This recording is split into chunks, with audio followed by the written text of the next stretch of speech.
Restaurant Daily brings you the top headlines of the day, but did you know you can dig deeper into the industry news by listening to The Week in Restaurants, or as we call it, TWER. Available wherever you get your podcasts on Fridays, TWER features restaurant business editor-in-chief Jonathan Mays, senior editor and tech editor Joe Guskowski, and executive editor Lisa Jennings, the TWERmites, who gather each week to chew on the top stories impacting the restaurant industry and offer their insights and analysis. Follow wherever you get your podcasts.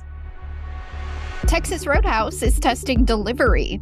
Chick-fil-A is modernizing playgrounds, and the James Beard Awards ceremony may be leaving Chicago. Welcome to Restaurant Daily, your daily dose of the most important news in the industry from the editors of Restaurant Business and Nation's Restaurant News. I'm managing editor Leanne Zinsmeister.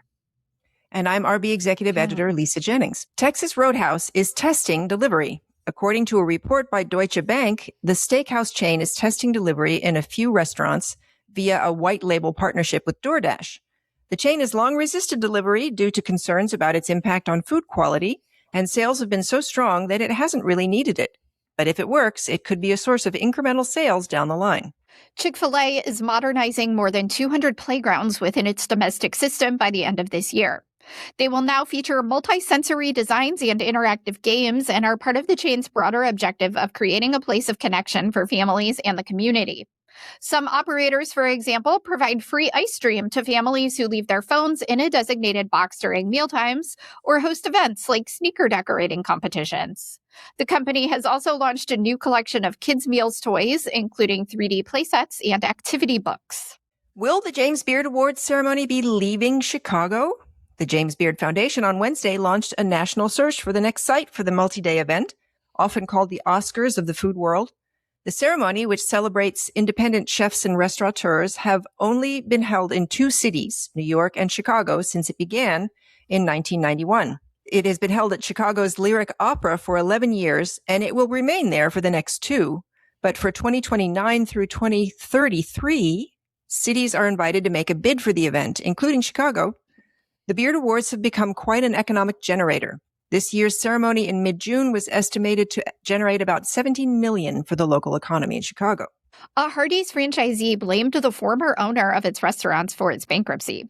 Superior Star, in a court filing, said that the restaurants it acquired in 2023 were in worse shape than it was led to believe, forcing it to spend more of its funds on upkeep, which drained profits.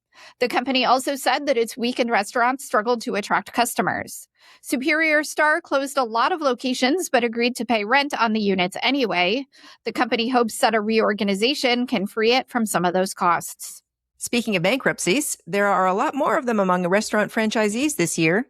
At least 11 multi-unit franchisees filed for bankruptcy so far in 2026, more than all of last year combined.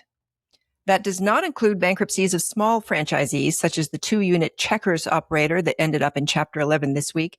And more of these bankruptcy filings are less about debt than they are about restaurants simply not being able to make enough money to generate a profit.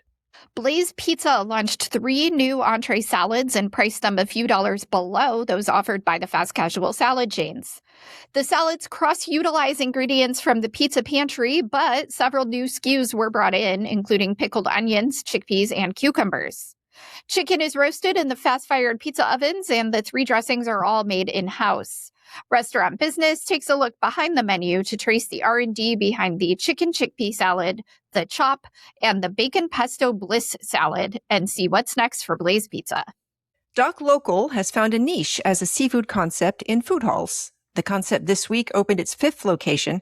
This one is in the Dallas Farmers Market, and it's the first that has its own bar. Others are elsewhere in Texas, and they have one in Tennessee. Founded by Chef Brett Curtis, Doc Local originated as a food truck, and the concept has become known for its flights of lobster rolls in various styles and also fish tacos. Read more about this week's buzzworthy brand at restaurantbusinessonline.com. And that should do it for today's Daily. Tune in every weekday on Spotify or wherever you get your podcasts. I'm Leanne Zinsmeister. And I'm Lisa Jennings. Remember, the only time you fail is when you fall down, and stay down. Thank you for listening to today's episode of Restaurant Daily. Rate us on Apple Podcasts, Spotify, and subscribe. Restaurant Daily brings you the top headlines of the day, but did you know you can dig deeper into the industry news by listening to The Week in Restaurants, or as we call it, TWER. Available wherever you get your podcasts on Fridays, Twir features restaurant business editor-in-chief Jonathan Mays, senior editor and tech editor Joe Guskowski, and executive editor Lisa Jennings, the Twirmites, who gather each week to chew on the top stories impacting the restaurant industry and offer their insights and analysis. Follow wherever you get your podcasts.